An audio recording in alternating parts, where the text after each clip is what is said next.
So, good afternoon, good morning, good evening, wherever our listeners are. Thanks for joining another episode of the Asset Protection Conversations on Retail Risk Mitigation broadcast. This round, we have our guest who's been on several appearances, if I'm not wrong, Matt, with Mike Green on All Matters RFID and probably some others. I met Matt Russell or Matthew, sorry, years ago. How long have you been with the lab, Matthew? Since 2018, so I guess Oh, wow. Okay. been going on 8 years now. Yep. So I got more involved with the Auburn University RFID Lab formally in 2018 because I retired from Walmart in 17 and took a breather, and then joined the advisory board with the lab and do among several other things. Primarily, as the audience may know, on the shrink visibility value prop of RFID. But I've asked Matt, who he's going to introduce himself, so I'm not going to steal his thunder. But this is primarily tailored, Matt, for the asset protection loss prevention teams in retail. But clearly, you can't talk about RFID without talking about the sundry of other benefits all the way up to OEM shipping. So I'll give Matt a few seconds to intro himself, and then we'll jump into the conversation. Sure. Yeah, I'm Matthew Russell. I'm our director of retail here at the Auburn RFID Lab. I've been here since 2018. Started out as a student, and then when I graduated, stuck around full time. I left for a little bit, and then came back a little over 2 years ago now in my current role, which is really coordinating our retailer projects and working directly with those retailers to make sure that their RFID implementations are successful. And you, when you say you were a student, what'd you major in? I was business analytics, which is, I think it was a new major at the time, but it's really data analytics with the applications to business, which honestly is pretty applicable to what I do today. And so I think it was a good choice. So how did you wind up in the lab in RFID? I mean, if I were a student and I saw that, I'd be like, okay, that's the tech guys. I'm not going that direction. How did you wind up there? Yeah, I got tapped on the shoulder by one of my friends who worked at the lab at the time, and Alan Gully. Oh, yeah. You know him, and he kind of pulled me in and said, "Hey, do you want to work here?" And I said, "Sure, I'll give it a try." So I remember I had a phone call with Justin, and there's a phone interview, and I said, "Yeah, you've got the job." And we only had probably 15 or so students at the time, and now we've grown so much, and we usually have around 100. So we have grown a lot over the years, and so has the use of RFID in retail, but also other industries. So it's a good spot to be. Yeah. So understanding the lab, let's start with kind of the scope of the lab, because you guys, in my and many others' opinion, in the industry opinion, you're the epicenter of RFID globally. I know there are other institutions that do RFID, but I'm not sure that is as crystallized as it has been for 20 years plus a couple of months. You just had your 20th anniversary a few months ago or a month ago, whatever. But it's globally recognized when I travel overseas that, yes, haven't been to Auburn, but we know that, if it's RFID, it's Auburn. So give the listeners, if you would, a broader thumbnail of everything you guys are involved in, the other channels. Obviously, retail was the roots, if I'm not mistaken, at University of Arkansas with Dr. Bill Hardgrave, and then Justin is a wobbly kneed student working in the lab. So it has roots in retail, obviously, but give us the bigger picture of what the lab's involved in. Sure. Yeah. So from an industry perspective, it's primarily retail, but we also help support aviation and aerospace. Delta Airlines is a big supporter of the lab, and they use RFID for all sorts of things. NASA and space agencies use RFID, and we help support them. And then, some in the manufacturing space, pharmaceuticals, we really see RFID being used all over the place now. And we have a hand in a lot of that and helping make sure those deployments are successful. From a beyond the industry perspective and really looking at the lab itself, there's a couple different areas or teams within the lab and ways that we help support. One is answering the question of what types of tags do I even use? There's all sorts of different use cases and products. And we have what we call the ARC team, who really focuses on testing for both performance and quality. And so working directly with inlay manufacturers to make sure they're producing a quality product and that they're designing products that'll work for specific use cases to take the question out of it for the end users. We also have teams that help support supplier compliance for retail rollouts, automation team that does more R&D on the automation side, a data team that helps support some data and reporting for various different projects, and then a few others as well. But a lot of different areas that are primarily run by students that help support multiple industries in different ways. Yeah, it's interesting. So the verticals you got, obviously retail, third-party logistics, Mm-hmm. quick service restaurants, aviation. Mm-hmm. Am I missing somebody? Because that's a pretty broad scope. That covers a majority of it. There's always more weird one-offs that we get. But Oh, sure. Yeah. Yeah. So I will add, though, that the mission of the lab for the listeners, RFID is not new. It's been around, as anybody that knows much about it, since World War II, but it really took hold, in my estimation, in the late 90s at MIT under then Dr. Sanjay Sarma and the MIT Auto ID Center that was in cahoots with Kevin Ashton, was part of the founder of that. We were up there with Walmart back in the day. And the value prop, Matthew, at that point was exclusively supply chain. And how in the hell I wound up on the trip, I'm not sure, because it was like 6 of us. So it was 2 supply chain guys, our then vice chairman, Tom Coughlin, me, my vice president of loss prevention, it was called back then, and I think an operations person.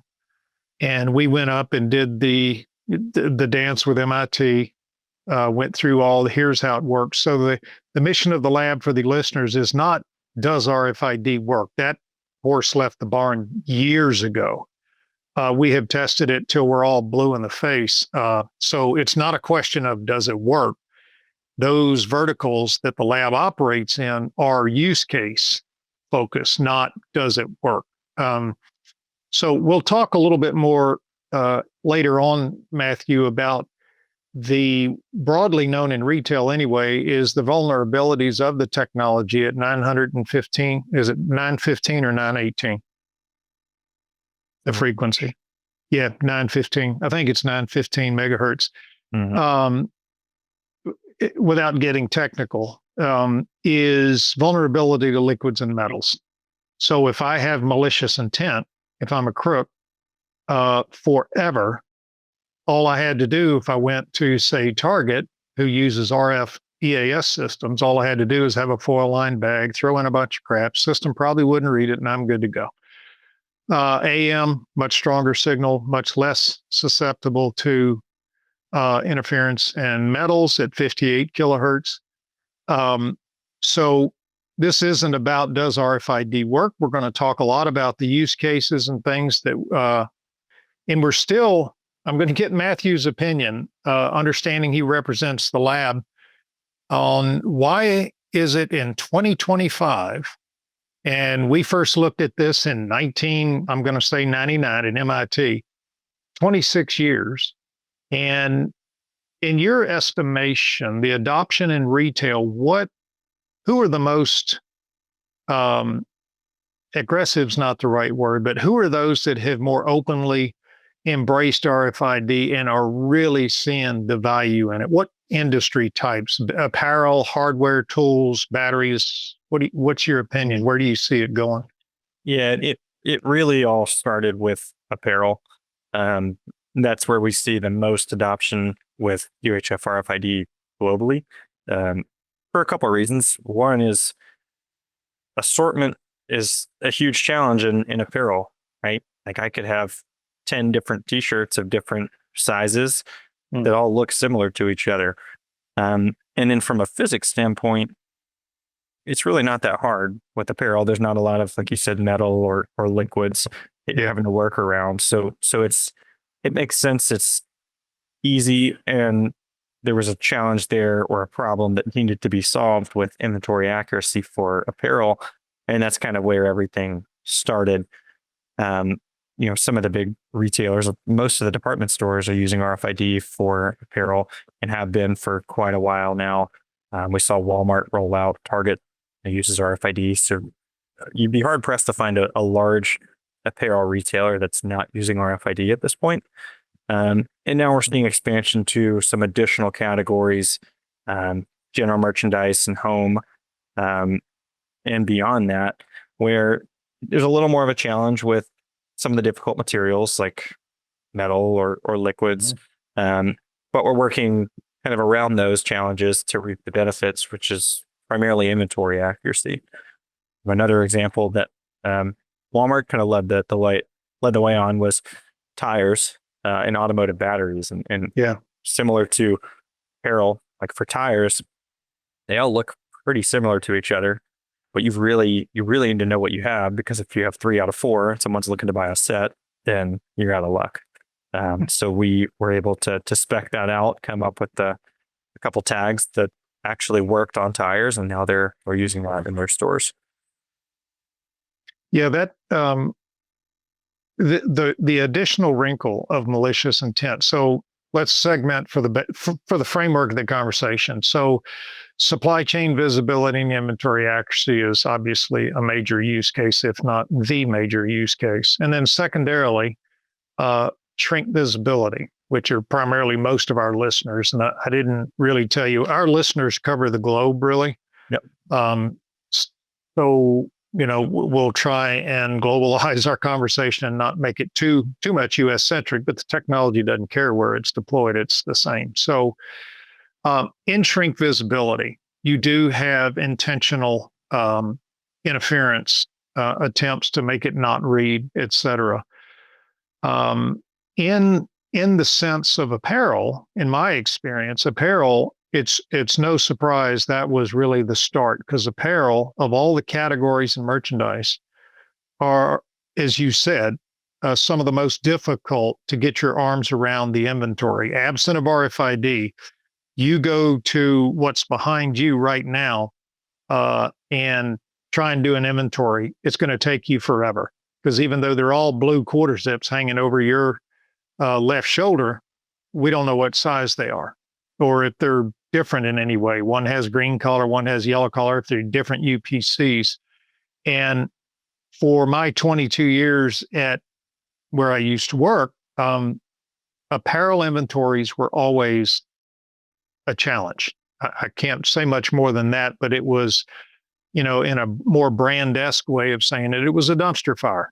It was very difficult to get accurate counts, therefore replenishment, therefore in stock, therefore sales.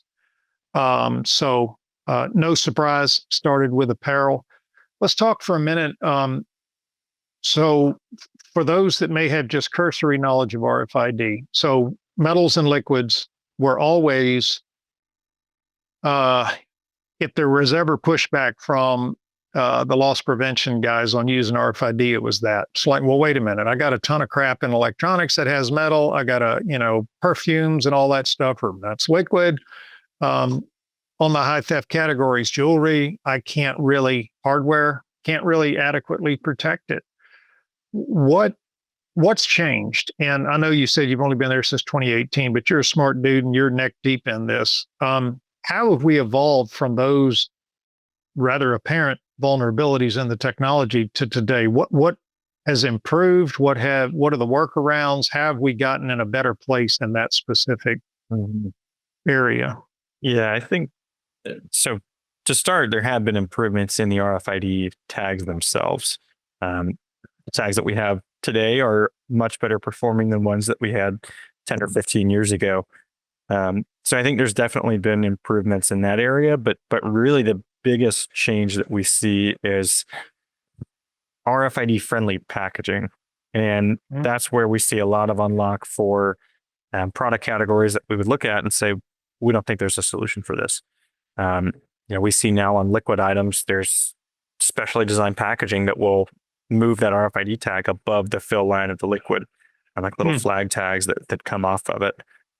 There are on metal tags that we don't really see those being used in retail, but we do see them being used in other industries as well. And that's just, they may have a foam backing to offset that tag from the metal. So we really feel it's innovation on the packaging side because we can't beat physics, right? We're not going to read through metal or through liquid, but we can work around it to make it a little more friendly for us. And that's really what's unlocking all of these new categories that we're seeing being rolled out now. Yeah, that's cool because, Justin, so for the audience, I was out on a project with Auburn University's RFID Lab earlier this week, and Justin Patton, what is his title? Managing Director? Or Executive Director. Executive Director, wow. And Justin's been there since day one at the University of Arkansas and then moved with the lab when it came to Auburn in whatever year that was. So I remember distinctly, I met Justin in Mexico City at a conference where he was presenting, as was I. And at the time, I had convinced myself, and this is me being mature and showing my vulnerabilities, I had built the business case that RFID could never effectively replace EAS. So it was probably, when did the lab, so the lab would have started 2005. So since you had your 20 year. So not long after that, I was involved down there at the candle factory at the University of Arkansas. And the more I learned about RFID, I'm like, it's great, but, crooks try and defeat the read signals or theft deterrent devices. They try and defeat them. That's not true in supply chain normal operations. So that was the call out. So I remember distinctly my presentation was more about EAS, what EAS could do for you. Again, guys, this was 2005, because everybody knows I'm not an EAS champion by any stretch now. And so the last slide I had the big, circle with a slash through it and RFID printed behind it, and made the statement that there's no way RFID will ever effectively replace EAS in the loss prevention industry. And my good friend, Justin Patton, followed me speaking. And it was obvious that there was differing points of view. And so pretty quickly, I began to say, all right, idiot, slow down, listen to these guys.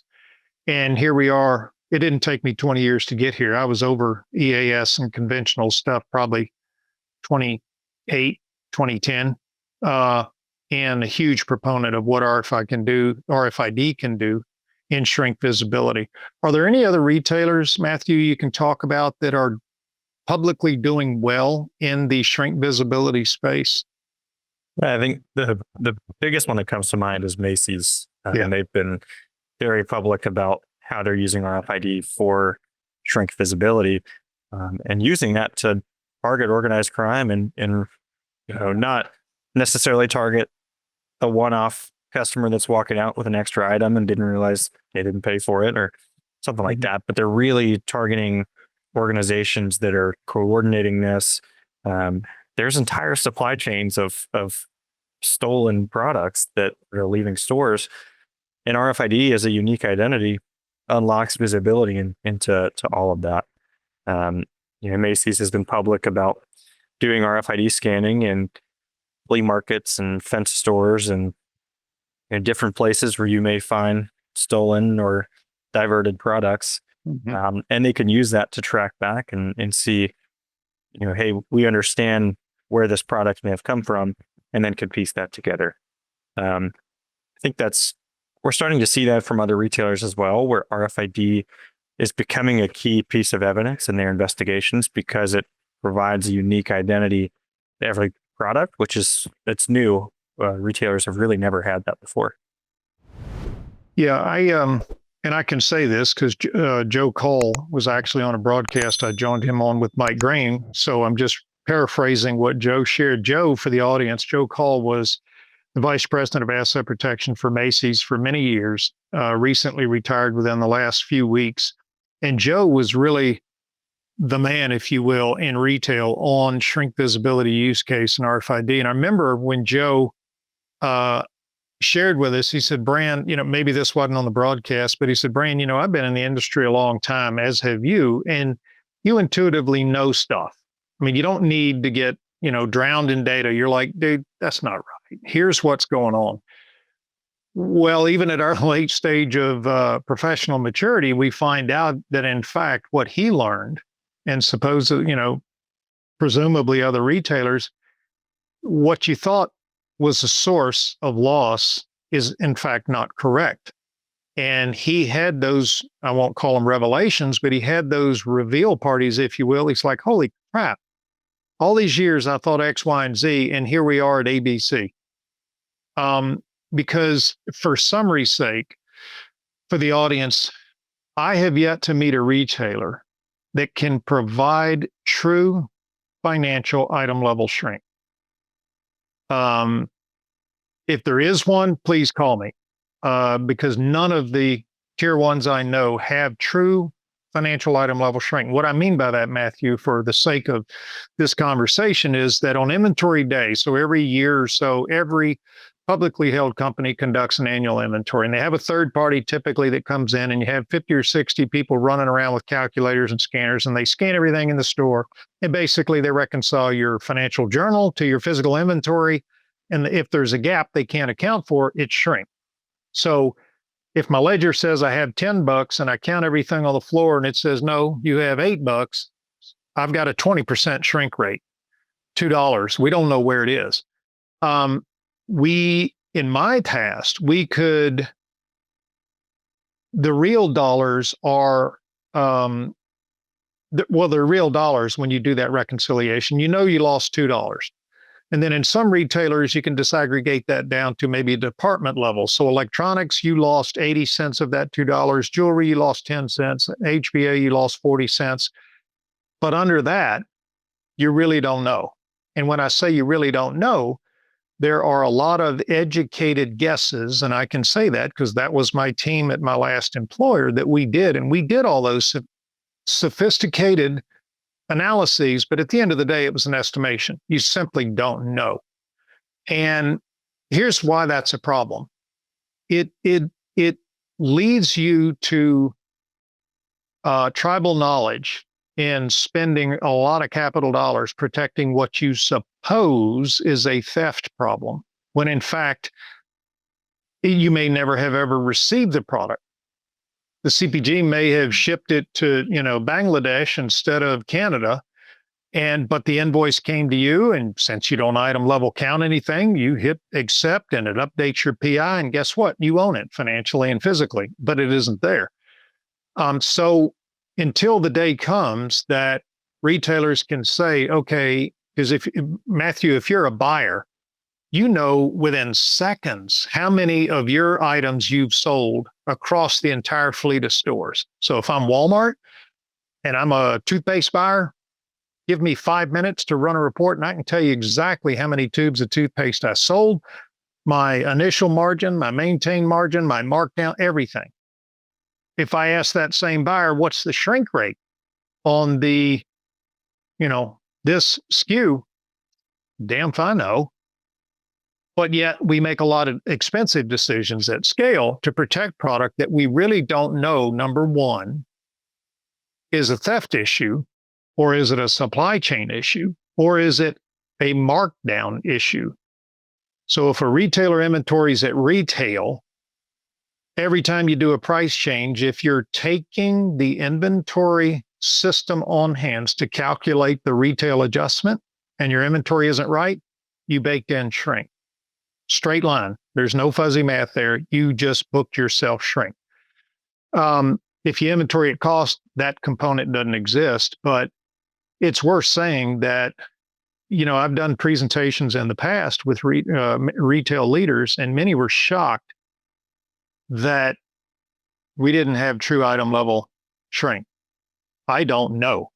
I'm going off a lot of crazy spreadsheets and a lot of science kids doing some great estimations, but at the end of the day, I don't know. I can't tell you I shrink 3% on this SKU.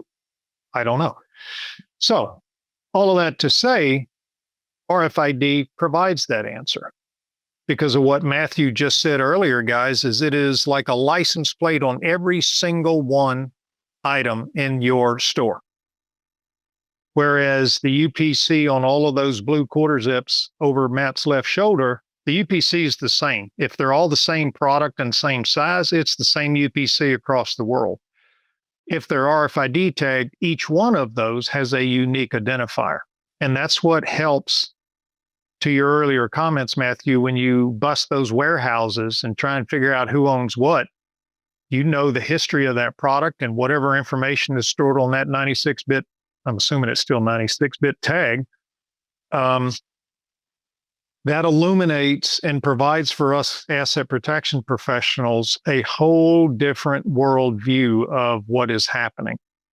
So I know that was a long dialogue, but it's really important because on those newscasts I've done, News Nations, of Reuters, CNBC, you get a kind of the deer in the headlight look when I say we don't know. We're making a lot of guesses about what's happening. So this is the answer, RFID. So what are a couple of challenges, Matthew, that you see in the lab? So all of those, half a dozen verticals you guys are working in. We talked about metal and liquid, and that's gotten better and distance from the product to get readability up. What are a couple tough challenges in terms of technology limitation and use cases? Where do you guys grit your teeth, I guess? Yeah, I mean, I think metal and liquid's still a challenge, right? And now we're looking at categories that don't have RFID tags on them. Some of them that may be high shrink, things like meat or cosmetics or other products like that, where like that's pretty difficult to be able to get an RFID tag to work on that. And so I think it's not a solved technology. For all of retail, there's still challenges. There may be items that we just say, look, we can't tag it. And it may not make sense to tag it, or the value may not be there because we can't. Sure. So I think that's kind of on the product side. There's still some opportunity.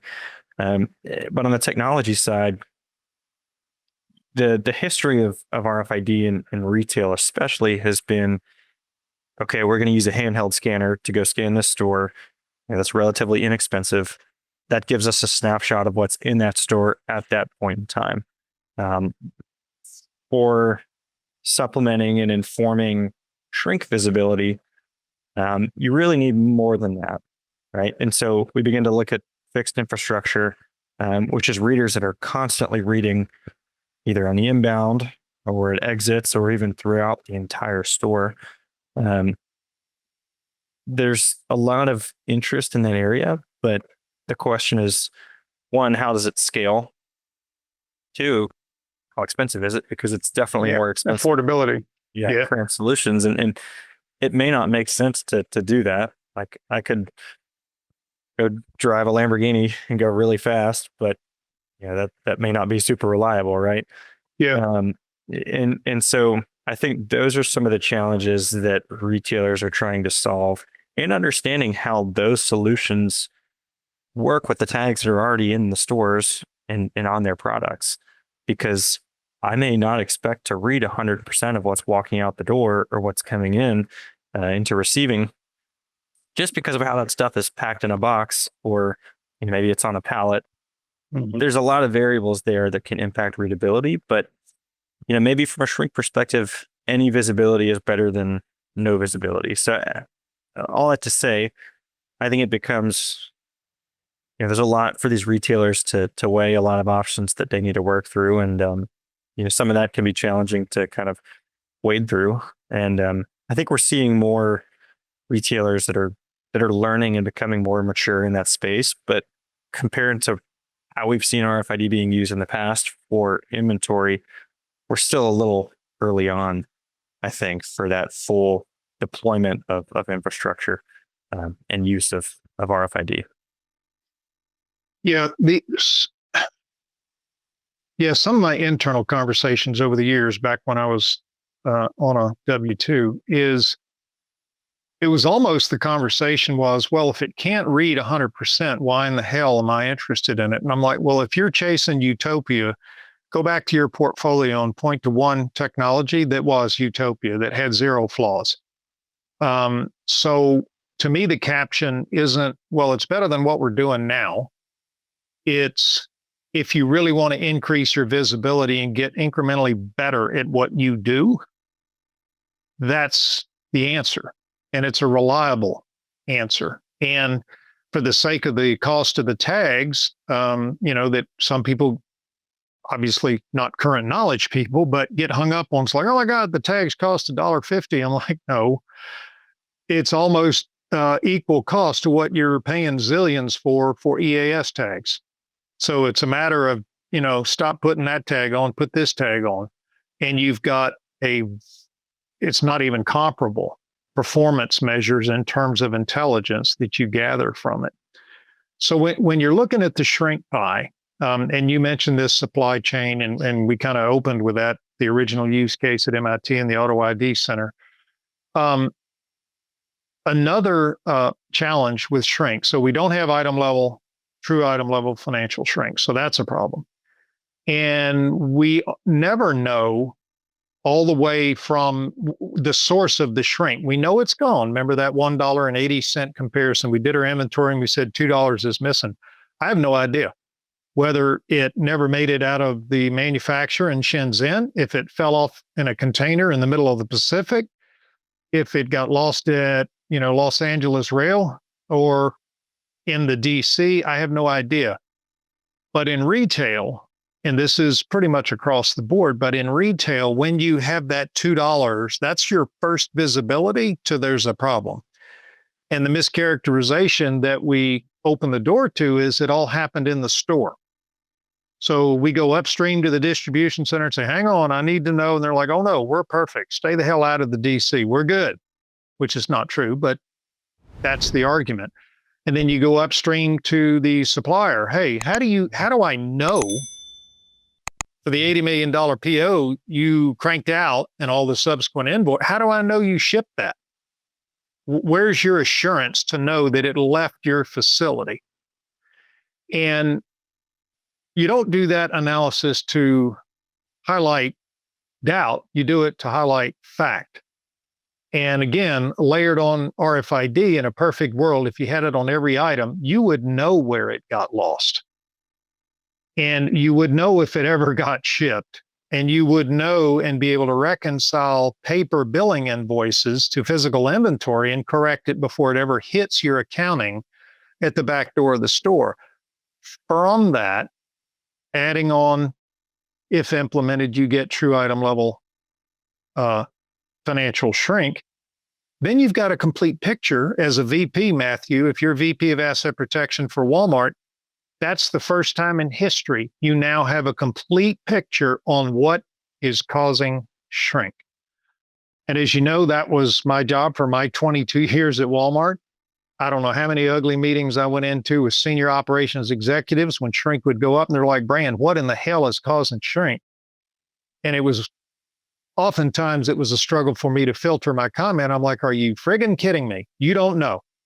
You came from the stores, you were a regional VP and you got promoted up. How can you not know the answer to that question? We don't know. So all of that to say, I hate that response of it's better than what we have now. I see it as your next logical step to getting inventory visibility. So one other thing I want to ask you and get your opinion. I have mine, which I'm sure you can guess I have one.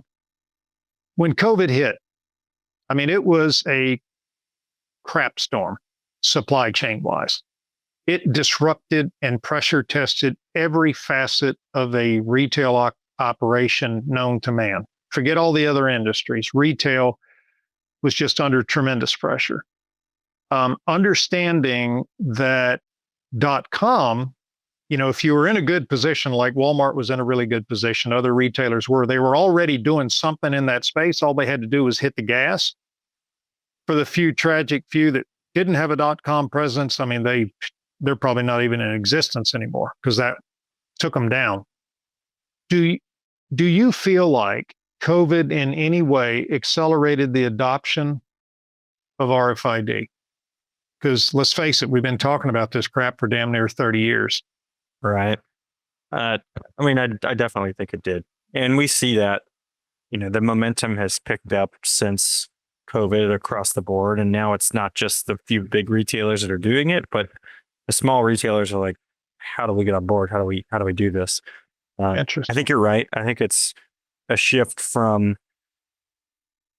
oh, I'm just going to go in store and see what they have and buy it, to, okay, now me as a consumer, I'm entitled to go buy whatever I want, whenever I want, at any time. And Yep.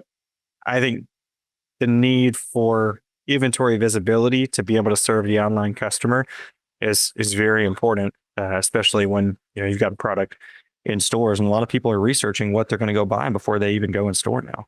And they really take away those bad experiences if you're a retailer. One, you say you've got something that you don't actually have, or you're not even exposing that information to the online customer, you're going to let them down. And I think now it's easy for the customer to just go somewhere else, or to not even go in store in the first place. So definitely think that COVID accelerated the adoption because the industry needed it. There's no alternative. To your point, if you don't have product to sell to your customer, probably not getting into the business anymore. Yeah, and I agree 100%. That's where my head is. And, Dr.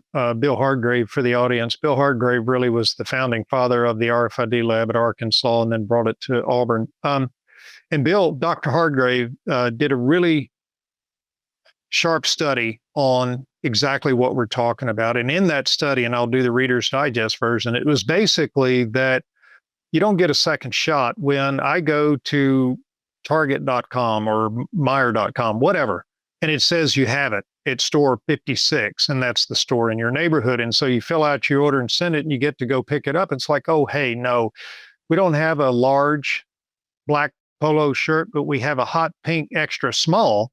So will that do? And the item substitutions aggravate the hell out of the customer in a different way. When I go into a store, I see what you have. I have no expectation I'm going to get it. I just, like you just finished saying, I go in and I hope like hell they got a size large. If your website says you have it, then logically I'm expecting, awesome, they've got it in stock, I'm going to go get it. And the customer experience is crap at that point, obviously. And to your point, it's not as bad as a restaurant. It only takes one bad meal and you never usually go back to that place. It really leaves a bad taste. So I think, to kind of expand on what you shared, Matthew, and you're 100% correct in my mind, is I think COVID stress tested and put a lot of pressure on, you have got to know what you have. If you're going to stay in business and keep customers and make customers happy, and what's the phrase? I hate it. Oh, delight your customers. I'm like, come on. You got to know what you own reliably. And I think COVID helped bring that to light, that if you're going to succeed in the .com space, you've got to have RFID to compete with the Amazons and the others. So, as I often said on some of those television shows that I appeared on, it's no longer a competitive advantage. It's a competitive imperative. If you don't have it, you ain't competing. You're not going to be there long. Don't buy any new cars because you're not going to be able to pay for them. So, yeah, that's really valuable information. And so on the shrink light, in a store, when we were going through COVID, and understandably, I'm not saying anything negative about all the retailers that just were trying to keep the freaking lights on during COVID. A lot of manual processes and checks were simply not getting done. Payroll on the sales floor was being repurposed to count people before they came in the building, or wiping product down, or a host of things not related to direct engagement and customer service. So you take that, and order fulfillment for .com is still a bit of a soup sandwich. So in other words, Matt, if you're, and I'm gonna make up a name of a retailer because I don't want anybody to listen to this and say you're sharing information.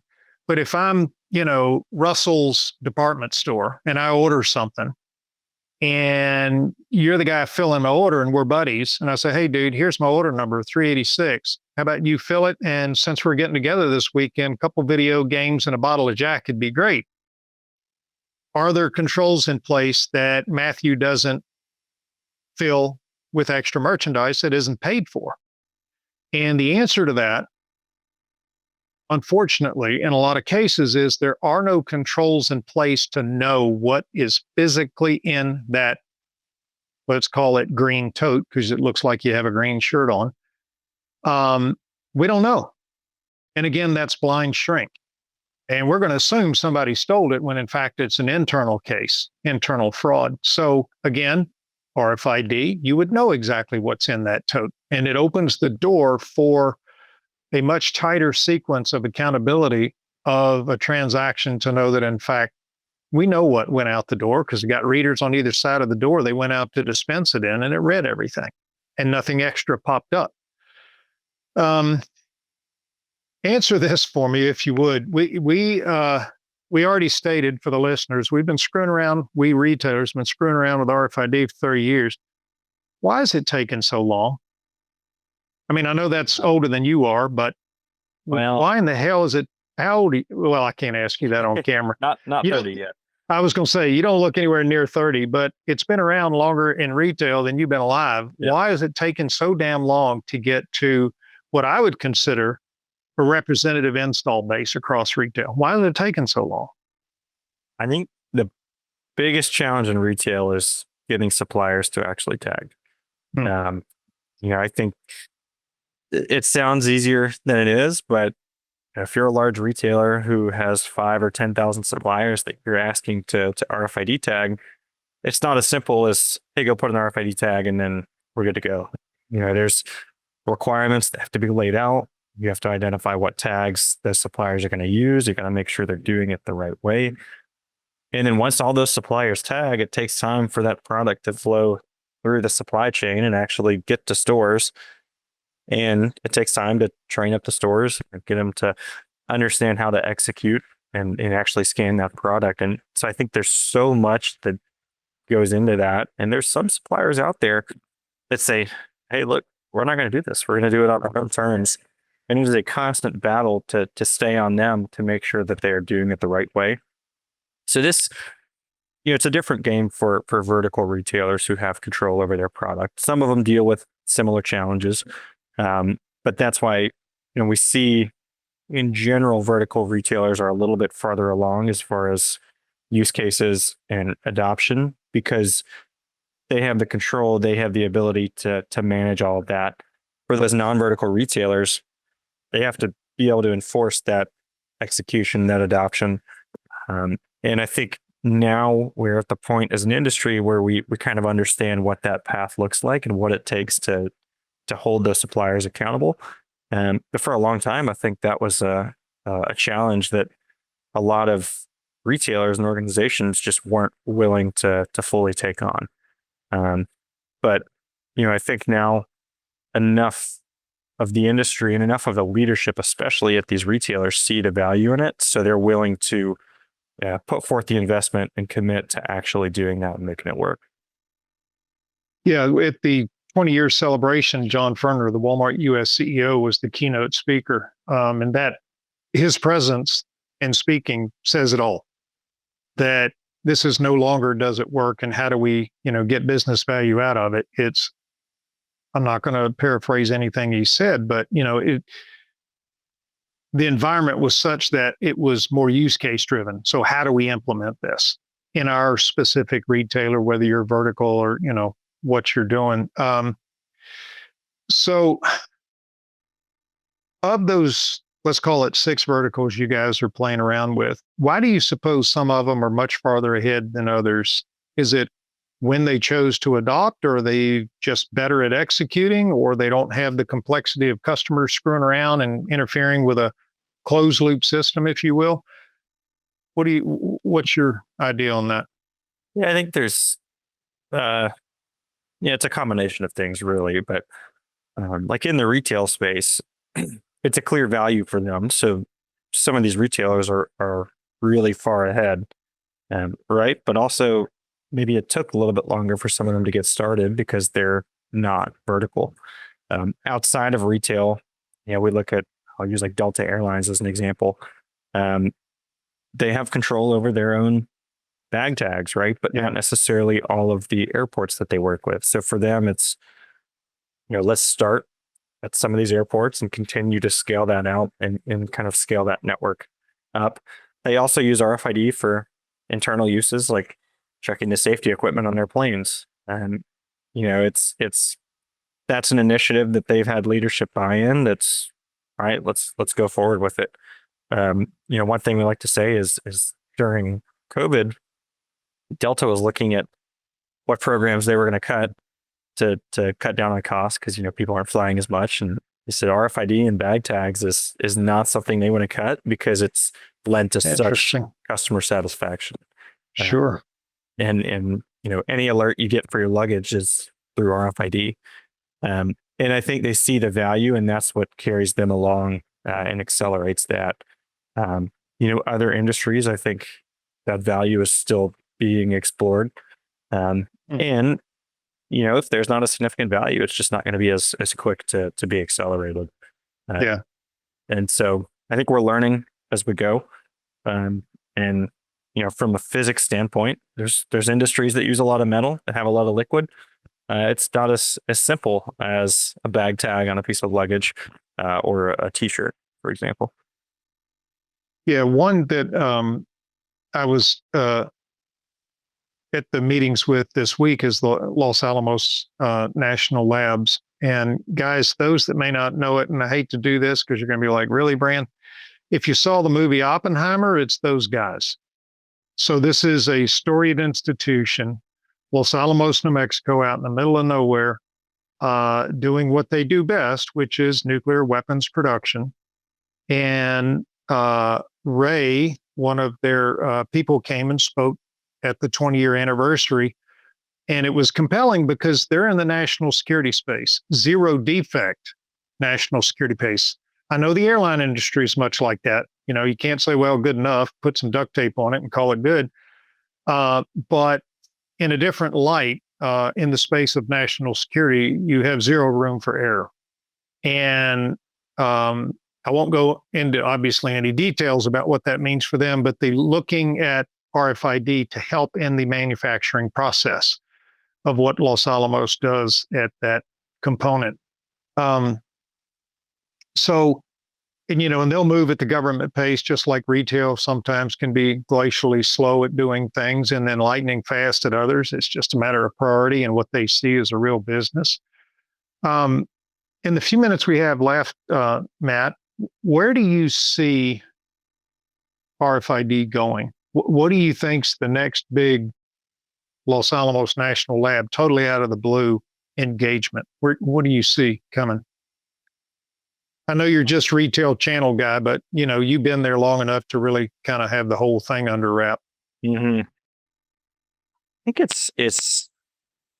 it's tough to say, and I am primarily focused on retail.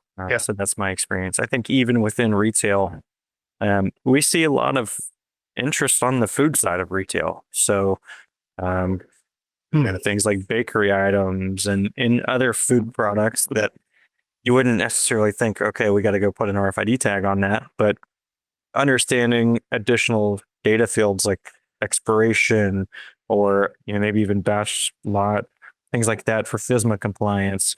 I think we're going to see a lot more exploration in that area outside of retail too, and also in the QSR space. I think what's QSR for the audience? Quick serve restaurants, I believe. So McDonald's, Taco Bell, yeah. Mm-hmm.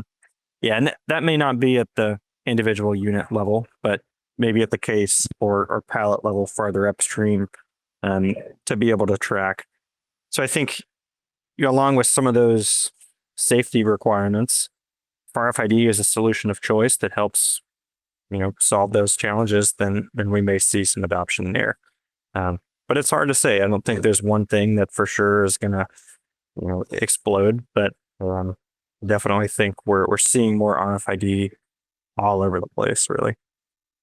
Yeah, I remember then Secretary of Defense Donald Rumsfeld. So that was the first Desert Storm that the U.S. Army was, when they started doing the buildup in Kuwait, and they were building up for 5 or 6 months.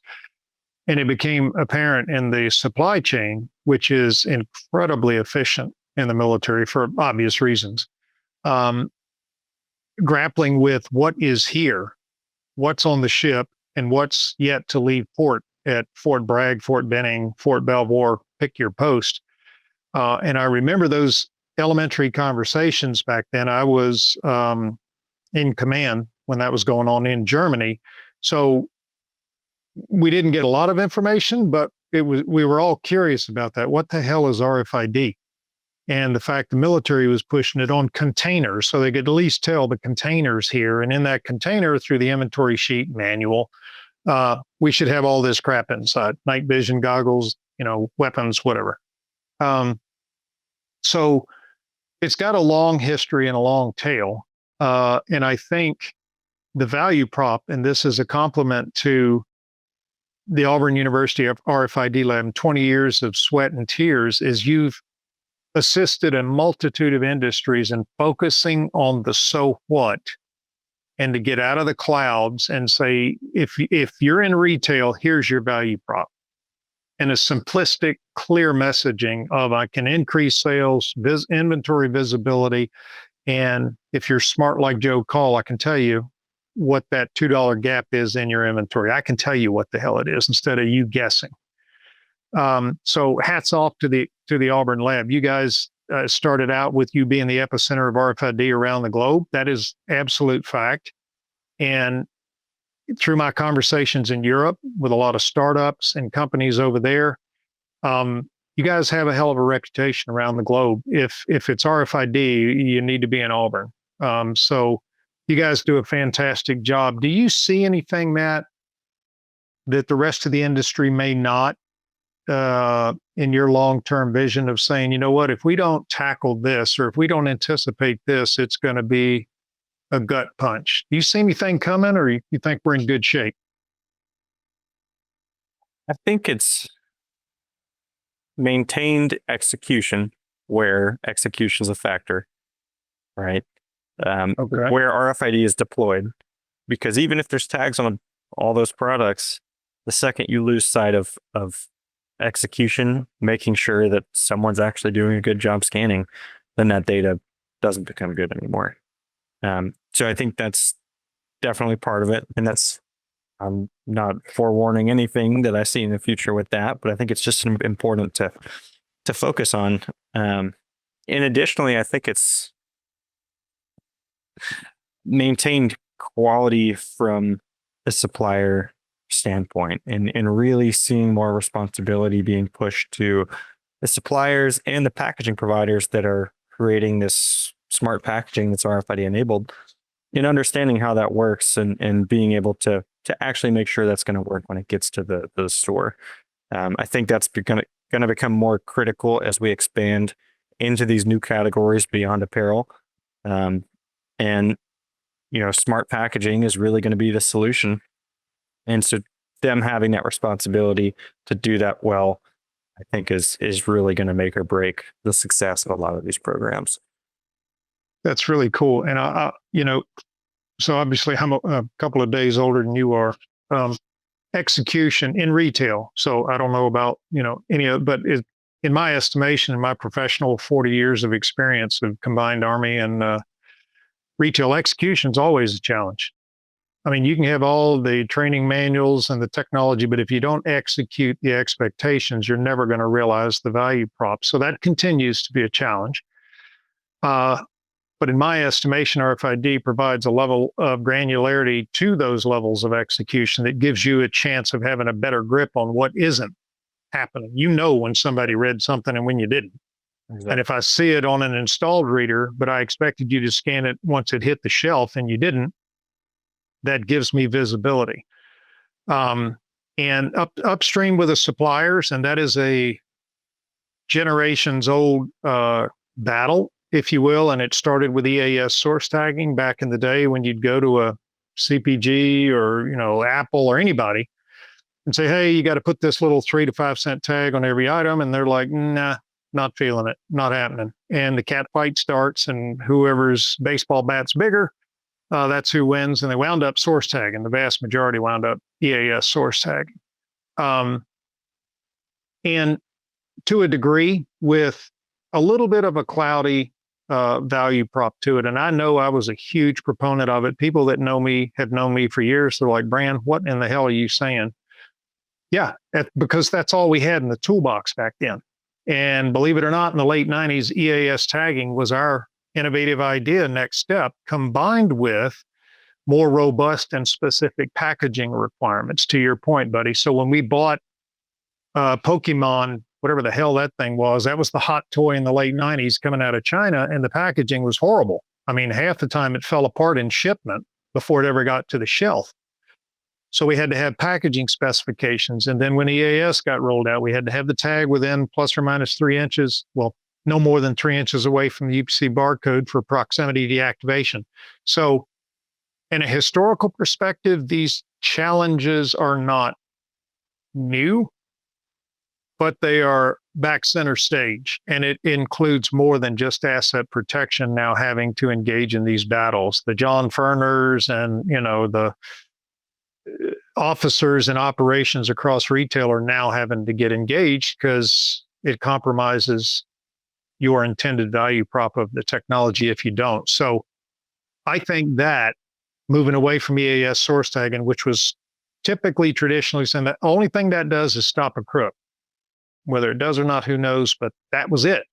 You talk to a store operator, they're like, whatever. RFID has no boundaries in retail operations. Everybody gives a crap. Supply chain, the accounting people, why am I writing checks for stuff I never got? Transportation guys need to know what's on their trucks so they're not overweight. They're going to the right store, and then all the better known benefits of inside the store. So, huge fan. If you haven't picked up on that from, my comments to the audience. But the accelerator we'd like to see, and I'll say this, is in shrink visibility. I think we have been incredibly slow. We as a retail industry have been incredibly slow and resistant to a rather obvious solution to understanding true item level financial shrink. So when the next surge comes in shrink, the next pandemic, the next supply chain disruption, who knows what's going to happen with tariffs? If nothing else, that's volatility in pricing and could affect supply chain. So in order to get your arms around it, if we're not using RFID, I think we're going to repeat the movie. And it's going to be the same thing. Shrink will explode and everybody say they stole it all, which is not true. And we'll be completely blind to all of the contributing causes. So that's my parting shot.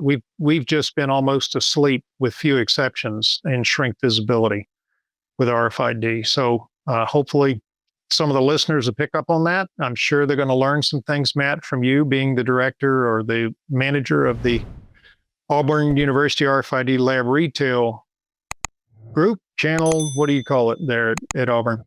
The director of retail is all I say. Okay.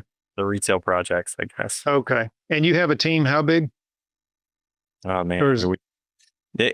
We pull from different teams in the lab, so it change. But I mean, we really use all the students that are available here. Yeah, I think that speaks to your all's growth and the need around the globe. You went from a handful of kids at Arkansas, and you're now over 100. All that contribute to the lab, either full-time or certainly part-time if they're students. So, all right, Matt, I greatly appreciate it, dude. Thanks to the listeners. If anybody has any questions, Matt, I think I'm safe to say they can contact you directly in the retail vertical. Yeah, if you head to our website, you can just look up Auburn RFID Lab. You'll find my contact information on there. So send me an email. Okay. So guys, if you have any questions, don't be me. Just, don't be afraid of asking a dumb question. If you have something we talked about, it's kind of like, what the hell does that mean? Reach out to Matt and he will solve it for you. Matthew, I keep calling you Matt. I'm sure you've been called worse. So, yep. Anyway, thanks for listening, guys, and greatly appreciate it. Thanks, Matthew. Thank you, Brand. See you.